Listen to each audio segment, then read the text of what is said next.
How to cancel order in Grabfood. So let's get started. Firstly, open the Grabfood app on your mobile device. Then simply go to the order details and tap on the edit or cancel order option available there in blue highlights. Once you do so, you can see cancel or edit order option available there.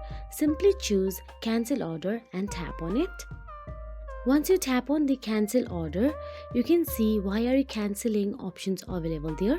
All you have to do is select the right reason for cancellation from the cancellation options available there. Eater will be informed accordingly. In order to avoid upsetting eaters with cancellation for scheduled orders, please change the item availability immediately if the item is no longer available, or pause the store temporarily if the kitchen is busy. Once the order is cancelled successfully, the eaters and drivers will be informed automatically.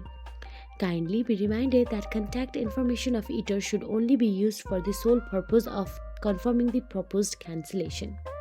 If you found this video helpful, please like, share and subscribe, and thank you so much for watching.